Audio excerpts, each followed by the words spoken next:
नमस्कार, city light देख रहे हैं आप सभी और मैं हूं आपके साथ अविनाश कर। छत्तीसगढ़ में मानसून ने इस बार समय से पहले ही दस्तक दे दी है। मानसून को देखते हुए किसानों ने बुआई की तैयारी भी शुरू कर दी है। इधर कांग्रेस पार्टी का आरोप है कि खाद बीज को लेकर सरकार की तैयारी अब भी अधूरी है। कांग्रेस ने तो धमकी भी दे दी है कि अगर हफ्ते भर के भीतर सभी सहकारी समिति में पर्याप्त मात्रा में खाद बीज उपलब्ध नहीं होता है तो वे किसानों के साथ समिति के सामने प्रदर्शन करेंगे।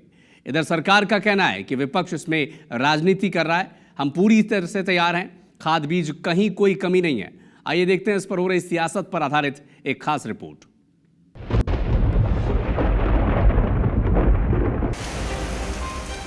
छत्तीसगढ़ में सामान्यतः 15 जून के आसपास मॉनसून आता है और सरकार इसी आधार पर खाद बीज और खेती किसानी की व्यवस्था करती है।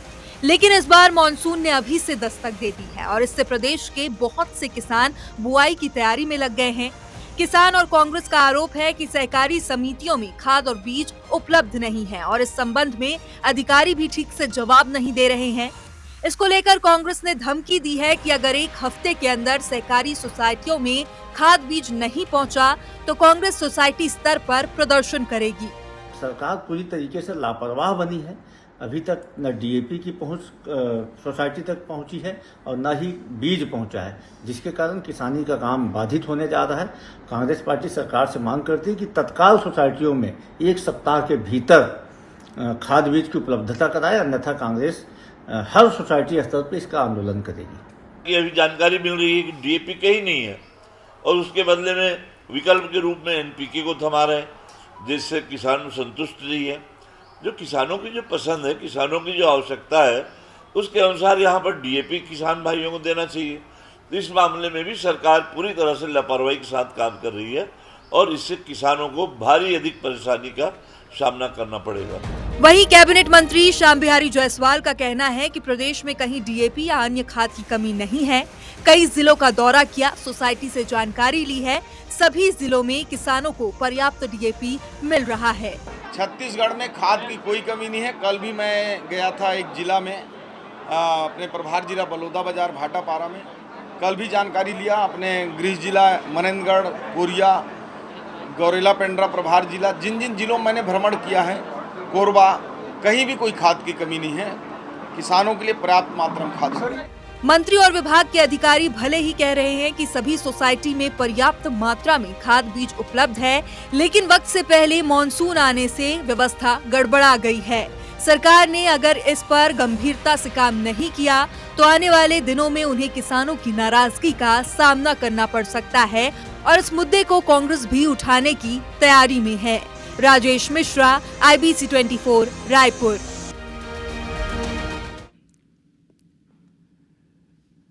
छत्तीसगढ़ के मंत्रियों और विधायकों के पर्सनल स्टाफ के लिए शुक्रवार को विधानसभा में प्रशिक्षण कार्यक्रम का आयोजन किया गया, जिसमें 100 से ज्यादा निज सचिव, सहायक सचिव और OSD शामिल हुए।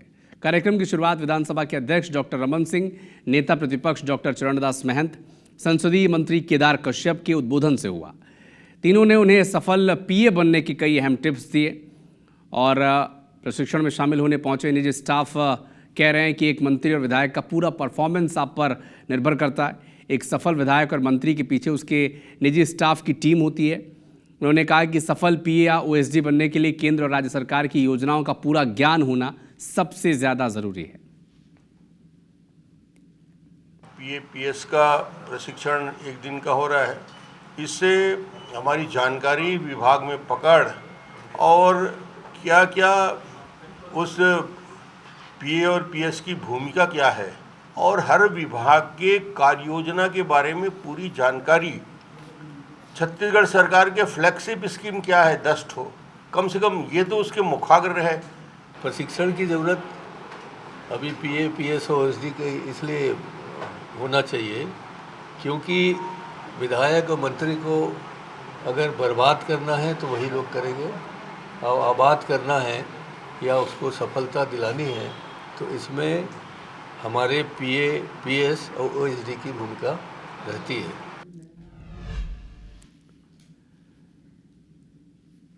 छत्तीसगढ़ में सुशासन तिहार जारी है और इसी के तहत CM साहब बिना किसी सूचना के कोंडागांव पहुंच गए। शहर के कॉलेज मैदान में हेलीकॉप्टर से लैंड हुए और सीधे कलेक्टर दफ्तर रवाना हुए। उन्होंने बंद कमरे में प्रशासनिक अधिकारियों के साथ समीक्षा बैठक ली। साफ निर्देश दिया कि समाज के आखिरी व्यक्ति तक सरकार की योजनाएं पहुंचनी चाहिए। बता दें आपको कि सुशासन तिहार के तहत सीएम साय कई जिलों के दौरे कर अधिकारियों के साथ संवाद स्थापित कर रहे हैं, ग्रामीणों की समस्याएं भी सुन रहे हैं।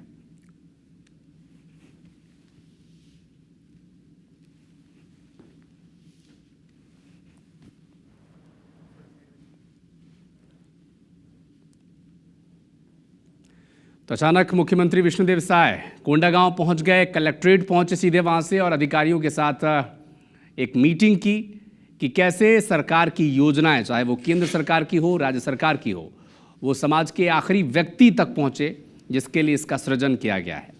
अधिकारियों को टिप्स दिए, निर्देश दिए और कहा कि हर ग्रामीण, हर उस नागरिक की समस्या का समाधान हो जो प्रदेश में रहता है।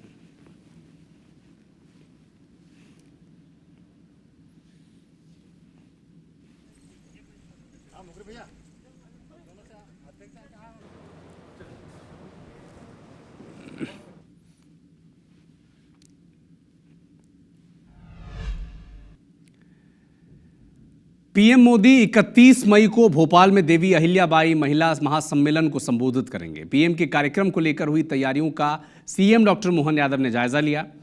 मुख्यमंत्री ने कहा कि ये बदलते दौर का भारत है जो विकास की नई परिभाषा लिख रहा है। महिलाओं की पूरी भागीदारी है और इतिहास रचा जाएगा इस महासम्मेलन में, चूंकि व्यवस्थाओं का संचालन महिलाएं ही करने जा रही हैं।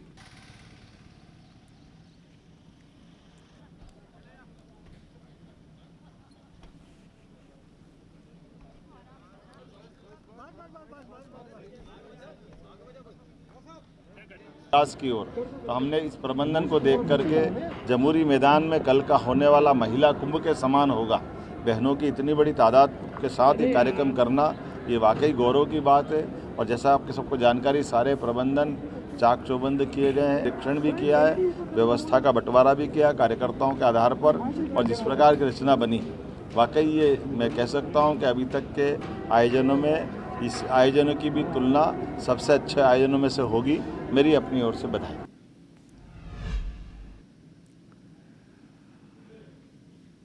गरियाबंद जिले में सुशासन तिहार के तीसरे चरण के तहत छुरा विकास खंड के पोंड गांव में समाधान शिविर का आयोजन किया गया। मंत्री दयालदास बघेल इसमें शामिल हुए। प्रभारी मंत्री हैं वो जिले के। विभागीय स्टॉल्स का अवलोकन किया, योजनाओं की जानकारी ली, साथ ही कई हितग्राहियों को योजना मूलक सामग्री का वितरण किया।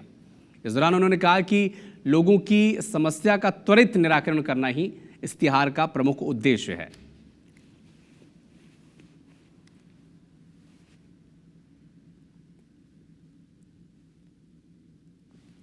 जो समाधान शिविर है, ये क्लस्टर के माध्यम से 14 पंचायत 15 पंचायत एक ही स्थान पे ये समाधान शिविर का आयोजन करने का निर्णय लिया, ताकि जितने भी लोग हैं अपना आवेदन लाएं और जिला स्तर के सभी अधिकारी कलेक्टर से इस शिविर में उपस्थित रह करके उसके एक एक आवेदन का निराकरण हो। ये हमारे माननीय मुख्यमंत्री जी का सोच है।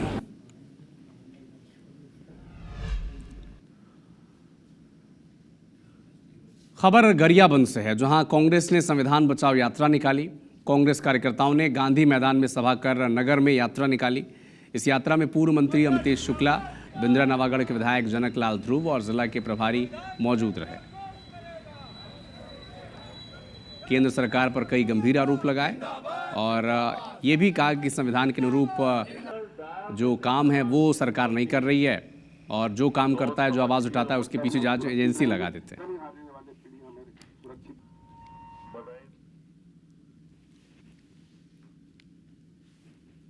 स्वतंत्र भारत में जो है हमारा कॉन्स्टिट्यूशन जो है उसको कोई उसका जो है कहना चाहिए उसको फॉलो नहीं करा जा रहा, उसको उसका उपयोग नहीं करा जा रहा है। और पूरे कॉन्स्टिट्यूशन को तोड़ मरोड़ कर जो है बुरी तरह से जो है शासन जो है हमारा भाजपा का जो शासन है वो बुरी तरह से कॉन्स्टिट्यूशन को तोड़ मरोड़ रहा है। सरकार जो है जागे और ये कॉन्स्टिट्यूशन जो हमारा है, हमारे संविधान है, उसकी इज्जत करे।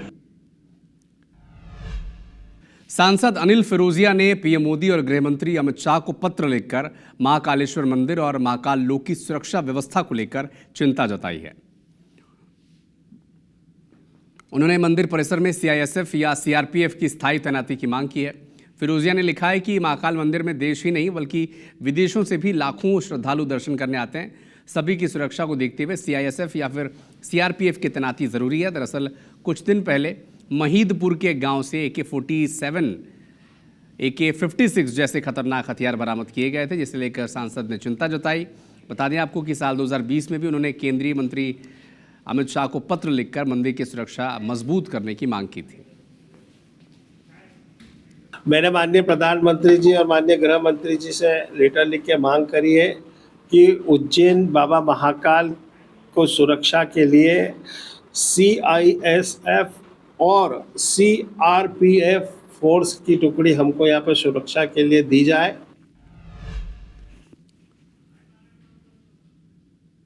सुशासन तिहार के तहत महिला एवं बाल विकास मंत्री लक्ष्मी राजवाड़े सूरजपुर जिले स्थित खोड़ गांव पहुंची। ग्रामीणों ने उन्हें बिजली और पानी की समस्या बताई। इसे लेकर मंत्री ने अधिकारियों के ऊपर बरस पड़ी। वो सार्वजनिक तौर पर उनको जमकर खरी खरी सुना दी। जल्द ही बिजली पानी की समस्या के समाधान के आदेश दिए हैं। साथ ही उन्होंने इस पूरे मामले को लेकर जिला कलेक्टर से भी बात की है। समस्या दूर करने के लिए फंड मुहैया करने के निर्देश दिए हैं। और इससे पहले भी मैं समाधान शिविर से पहले भी मेरे पास शिकायत आए हुए थे, तो मैं उनको बोली थी कि इसको कंप्लीट कीजिए, लोगों को असुविधा हो रही है। तो मैं इस विषय पे बात भी की थी, लेकिन फिर वही विषय आया और वहाँ की जनता ने थोड़ा आक्रोश भी व्यक्त किया कि सुशासन तिहार में थोड़ी सी जो विषय आ रहे हैं कि अभी तक लाइट नहीं बन पाई हुई है, तो उस पर फिर मैं अधिकारियों पे नाराज़गी व्यक्त की।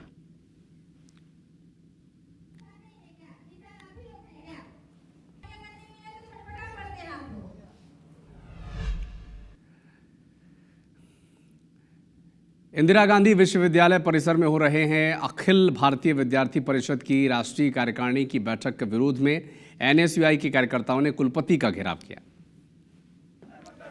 NSUI कार्यकर्ता RSS की वर्दी और लाठी लेकर इंदिरा गांधी कृषि विश्वविद्यालय के प्रशासनिक भवन पहुंचे। नारेबाजी करते हुए आरोप लगाया कि विश्वविद्यालय को संघ का दफ्तर बनाया जा रहा है। NSUI के प्रदर्शन के दौरान कार्यकर्ताओं और पुलिस के बीच हल्की झूमाझटकी की नौबत भी आ गई। प्रबंधन का कहना है कि अखिल भारतीय विद्यार्थी परिषद को नियम के तहत कार्यक्रम के लिए जगह मिली है।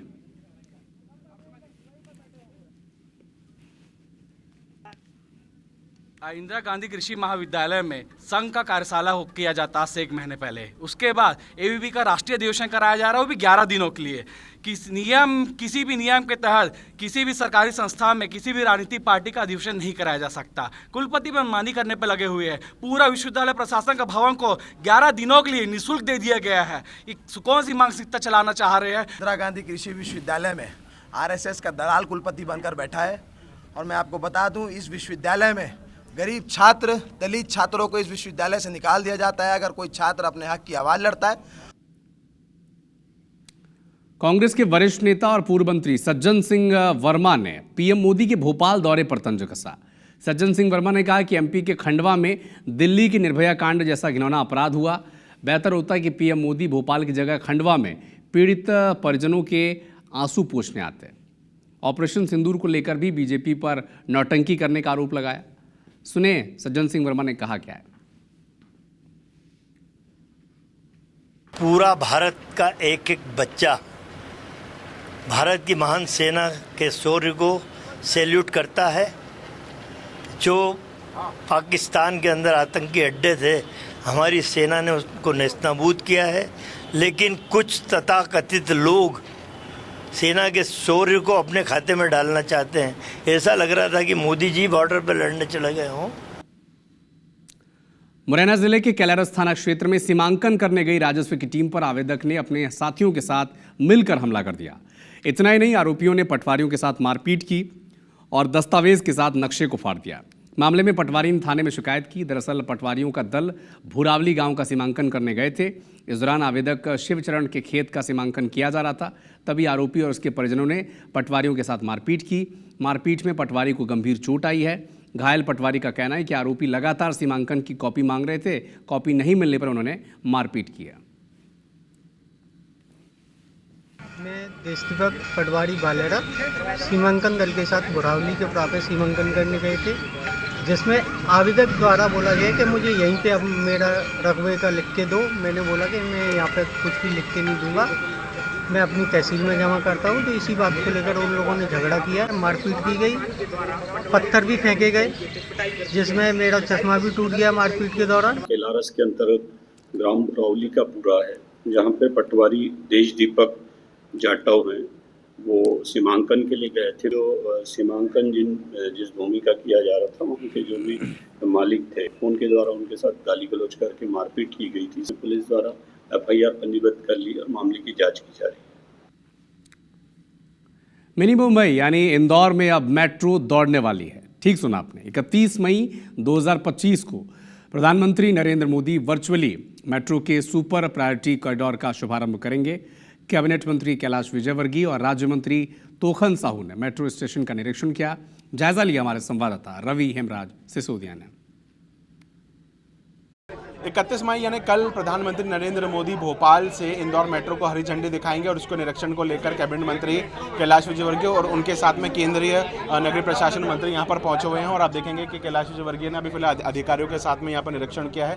वैसे अब एक नया दौर, आपने तांगे से लेकर टेम्पो और आज मेट्रो तक का सफर है, शहर के लिए काफ़ी गर्व का विषय है। देखिए, शहर को काफ़ी इंतजार था मेट्रो का, और हमारे देश के प्रधानमंत्री को हम धन्यवाद देते हैं, मुख्यमंत्री जी को धन्यवाद देते हैं कि प्राथमिकता के साथ मेट्रो को उन्होंने चलाने में बहुत सहयोग किया है। हमारे साथ केंद्रीय मंत्री श्री साहू जी हैं, नगरीय विकास केंद्रीय मंत्री, वो भी हमारे साथ हैं। मैं केंद्रीय मंत्री मनोहर लाल जी ठक्कर और साहू जी को भी धन्यवाद देना चाहता हूँ कि उनके सहयोग से, क्योंकि हमारा 50% पार्टनर केंद्र सरकार है, तो हम सब लोग मिलकर एक टेम्पो के सफ़र से मेट्रो के सफ़र तक आज पहुँचे। मुझे याद है जब मैं 2000 में मेयर था, तो इंदौर से मेयर होते हुए भी जब मेरी गाड़ी ख़राब होती थी तो टेम्पो से जाता था।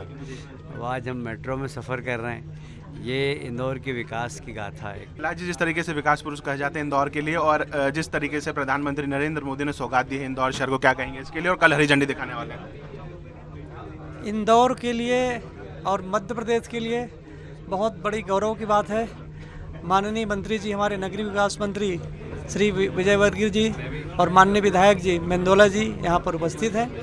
कल माननीय हमारे देश के यशस्वी प्रधानमंत्री जी इंदौर को और भोपाल को एक बड़ी सौगात देने जा रहे हैं मेट्रो रेल सेवा की।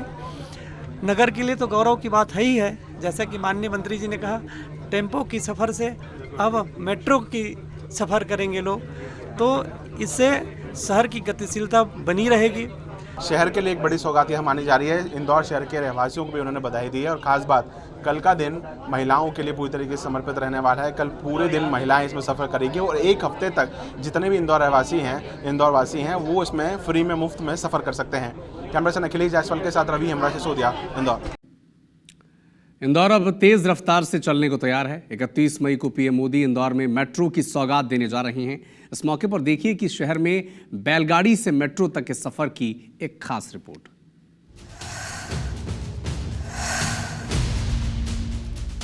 कभी बैलगाड़ी से चलने वाले शहर ने अब मेट्रो का सफर पूरा कर लिया है। 31 मई को पीएम मोदी भोपाल से इंदौर मेट्रो की शुरुआत करेंगे। देवी अहिल्या की 300वीं जन्म जयंती पर यह 300 साल के सफर की कहानी सामने आ रही है, जब इंदौर मेट्रो रेल के साथ अपने विकास के सफर पर निकलने वाला है। इंदौर के इतिहास को हम आपको ग्राफिक्स के माध्यम से बताते हैं। 1870 में होलकर शासकों ने की इंदौर से खंडवा तक रेल मार्ग बनाने की शुरुआत। इस योजना में लगी 1 करोड़ रुपए की लागत, जिसे 5 साल में पूरा किया गया। 1876 में पहली बार रेल यातायात शुरू हुआ। लंबी दूरी की पहली ट्रेन इंदौर से बिलासपुर तक मई 1956 में शुरू की गई। अब इंदौर स्टेशन से रोजाना लगभग 100 ट्रेनें संचालित होती हैं। इंदौर का विकास अब मेट्रो की स्पीड से आगे बढ़ेगा। टेम्पो वाला ये शहर अब मेट्रो की गति से दौड़ेगा।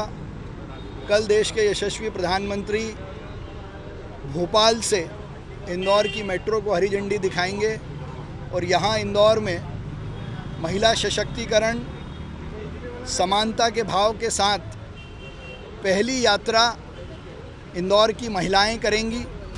इंदौर में मेट्रो से पहले कई यातायात के संसाधन आए।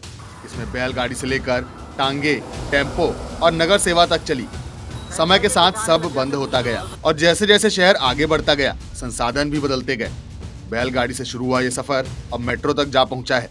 इंदौर में परिवहन व्यवस्था की शुरुआत आज से करीब 300 साल पहले घोड़ों से हुई थी। उसी समय इंदौर में बैलगाड़ी प्रमुख परिवहन साधन थे।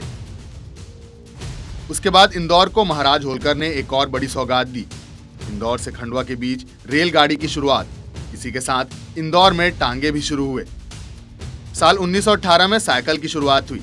ये वो दौर था जब साइकिल का घर में होना सामाजिक प्रतिष्ठा का प्रतीक माना जाता था। इसके बाद इंदौर में टेम्पो की शुरुआत हुई, जो काफी समय तक यहाँ की शान रहा। 1 दिसंबर 2005 को Indore city transport services limited की स्थापना की गई, जिसने शहर में सिटी बस शुरू की। अब 1 मई को इंदौर में मेट्रो शुरू होने जा रहा है। इंदौर के सफर की वह तस्वीरें IBC 24 सामने लेकर आ रहा है, जिसमें इंदौर के इस विकास की गाथा लिखी गई है। मेट्रो की शुरुआत के साथ शहर एक नए युग में प्रवेश करेगा और पब्लिक ट्रांसपोर्ट को नई दिशा मिलेगी। हाथी, घोड़े, बैलगाड़ी, टांगा बग्गी, टेम्पो और साइकिल से होकर शहर के पब्लिक ट्रांसपोर्ट में अब मेट्रो की शुरुआत से नई क्रांति की उम्मीद है। अंशुल मुकाती, IBC 24। केशकाल में गुरुवार को मामूली विवाद के चलते उपजे विवाद ने विकराल रूप धारण कर लिया, जहां से कांकेर से 40 से ज्यादा नकाबपोश युवाओं ने ऊपर मुरवेंड गांव में घुसकर ग्रामीणों के साथ मारपीट की।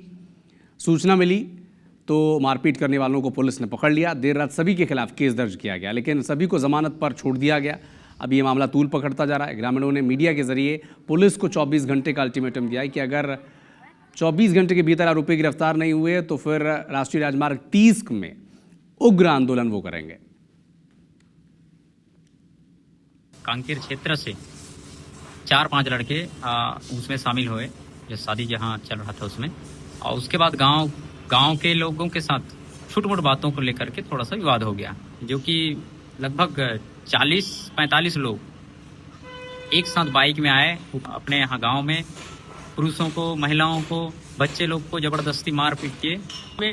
जिन्होंने मारपीट किए हैं उनको 24 घंटा के अंदर में अरेस्ट करके उनको जेल अगर नहीं भेजेंगे तो हम 24 घंटा के बाद हम हमारे क्षेत्र के समस्त ग्राम के ग्रामवासियों के साथ हम नेशनल हाईवे रोड में उग्र आंदोलन करने के लिए हम बाध्य हो जाएंगे। रायगढ़ शहर में प्रस्तावित 4 लेन निर्माण की कवायद शुरू हो चुकी है। शहर की 6 सड़कों को 4 लेन में कन्वर्ट करना है, जिसके लिए राजस्व विभाग की टीम ने नापखोज शुरू कर दी है। गाइडलाइन के मुताबिक रायगढ़ के अंबेडकर चौक से महापल्ली, मेडिकल कॉलेज रोड, ढीमरापुर से कोतरा रोड, उर्दना इलाके की सड़क को 4 लेन में कन्वर्ट किया जाना है। सड़क के दोनों ओर मार्किंग भी शुरू कर दी गई है। इधर प्रशासन ने सड़क निर्माण से प्रभावित होने वाले लगभग 100 से ज़्यादा लोगों को नोटिस भी जारी किया है। स्थानीय लोगों का कहना है कि प्रशासन ने अब तक सड़कों की चौड़ाई साफ नहीं की है। ऐसे में तोड़फोड़ को लेकर वे डरे हुए हैं। प्रशासन को आम जनता को विश्वास में रखकर निर्माण करना चाहिए। सड़क के मध्य से 12.5 मीटर चौड़ीकरण होगा, तोड़फोड़ होगा। लोग दहशत में हैं। पहले उनकी मार्किंग करना चाहिए, कहाँ कितना टूटेगा, कौन कौन से घर टूटेंगे, पहले जनता को जानकारी देना चाहिए। ये नहीं है, लोग डरे हुए हैं। उसका मुआवजा कितना मिलेगा ये भी जानकारी नहीं है। रायपुर सेंट्रल जेल में एक बार विचाराधीन कैदी की संदिग्ध मौत का सनसनीखेज मामला सामने आया, जिसके बाद मृत कैदी के परिजनों ने जेल और मेकाहारा प्रशासन पर कई गंभीर आरोप लगाए। परिजनों के मुताबिक मृत कैदी योगेंद्र बंजारे को 18 से 19 मई को राजिम पुलिस ने महादेव ऑनलाइन सट्टा ऐप में संलिप्त होने की आशंका के चलते गिरफ्तार किया था, गरियाबंद जेल में भेजा गया था। परिजनों का आरोप है कि तबियत खराब होने पर कैदी मेकाहारा रेफर किया गया था, लेकिन मेकाहारा न ले जाकर अस्पताल के ही अस्पताल में उसे, माफ़ कीजिएगा, जेल के ही अस्पताल में इलाज उसका किया गया और फिर ज़्यादा तबियत खराब होने पर उसे मेकाहारा में देर रात भर्ती कराया गया, जहां उसकी मौत हो गई। इस पूरे मामले में जेल और मेकाहारा प्रबंधन से कोई भी जिम्मेदार कुछ भी बोलने को तैयार नहीं है। बोला कि ये बहुत इमरजेंसी ट्रीटमेंट है, जो कि आप इलाज करवाइए। तो उन्होंने इनडायरेक्टली एक ही चीज़ बोला कि हम नहीं करवाएंगे, आज हमारा टाइम आउट हो गया है, हम कल देखेंगे। और फिर हमको सडनली कॉल आता है कि आपका भाई एक्सपायर हो गए हैं, आप आके लेके जाइए। तो हम यहाँ पे आए, हमने पूछा कि ये सब कैसे हुआ, तो उन्होंने हमको एक शब्द भी नहीं बताया कि क्यों हुआ, कैसे हुआ, और अभी तक कोई भी मेडिकल रिपोर्ट भी हमको नहीं दी गई है। जबलपुर में कार में एल्यूमिनियम का भारी भरकम खंभा ढोने का वीडियो इस वक्त सोशल मीडिया पर वायरल ही है। IBC 24 ने ट्रैफिक रूल्स की धज्जियां उड़ाने की खबर बड़ी प्रमुखता से चलाई थी, दिखाई थी अब तक। इसके बाद पुलिस ने वाहन चालक पर चालानी कार्रवाई की। एडिशनल SP कह रहे हैं कि रूल्स फॉलो नहीं करने वालों पर कार्रवाई की जाएगी। इस वीडियो में आप देखिए कैसे कार में एल्यूमिनियम का खंभा ढोया जा रहा था। तेज़ रफ्तार कार हादसे का शिकार होती तो कई लोग इसकी जद में आ जाते। ट्रैफिक रूल्स का भी उल्लंघन है, संज्ञान में इसे हमने लाया। प्रमुखता से हमने हमारे चैनल में इस खबर को दिखाया, जिसके बाद ये कार्रवाई की गई है। हाँ, जबलपुर में एक फ्लाईओवर पर एक गाड़ी के संबंध में जो है एक वीडियो वायरल हुआ था। वो वीडियो वायरल जो है वो जांच करने के लिए दिया गया था। संबंधित थाना जो है उसने उस पर कार्रवाई किया है और अगर कोई भी ट्रैफिक को वॉलेट करता है तो मुझे लगता है कि समय समय पर इस पर कार्रवाइयाँ की जाती हैं। 1 घंटे की बारिश ने नगर निगम भिलाई के सफाई अमले की पूरी पोल खोल कर रख दी। बारिश शुरू होते ही महज कुछ ही देर में सुपेला से गदा चौक जाने वाला सड़क एक तरफ पानी से भर गया, जबकि यहां पर पेवर ब्लॉक लगाया गया है। लक्ष्मी मार्केट, शंकर नगर, कृष्णा नगर से गुजरने वाले इन सभी इलाकों में पानी भर गया।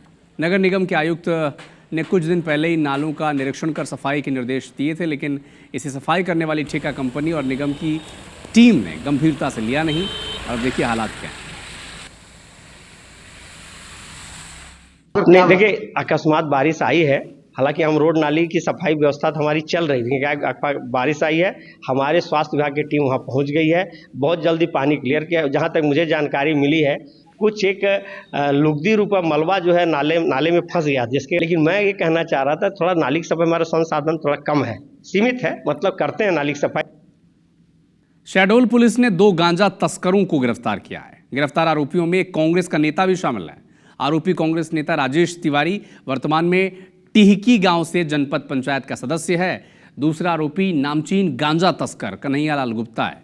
19 मई को जयसिंह नगर इलाके में एक खेत में लावारिश गांजा मिला था, जहां पुलिस ने 121 बोरियों में 38 क्विंटल 26 किलो गांजा जब्त किया गया था, जिसकी कीमत 3 करोड़ से भी ज़्यादा की बताई जा रही है। खास बात यह है कि इस खबर के सामने आने के बाद कांग्रेस विधायक फुंदेलाल मार्को प्रशासन को घेरने की कोशिश करने लगे।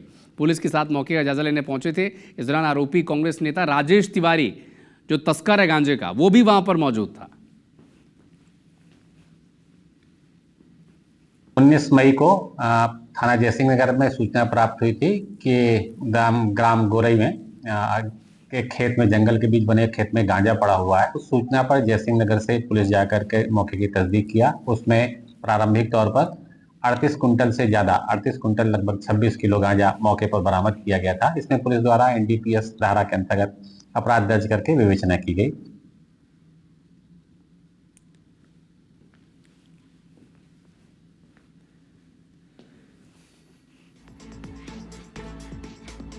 गांजे की तस्करी में 2 आरोपियों को गिरफ्तार किया गया, जिसमें कांग्रेस नेता राजेश तिवारी भी शामिल हैं। हालांकि इससे पहले जब गांजे की खेप पकड़ाई गई थी तब इंस्पेक्शन में यही राजेश तिवारी विधायक के साथ गए हुए थे। ये खुद जनपद पंचायत के सदस्य हैं, लेकिन अब 2 आरोपियों में वो भी शामिल है, उन्हें भी गिरफ्तार किया गया है।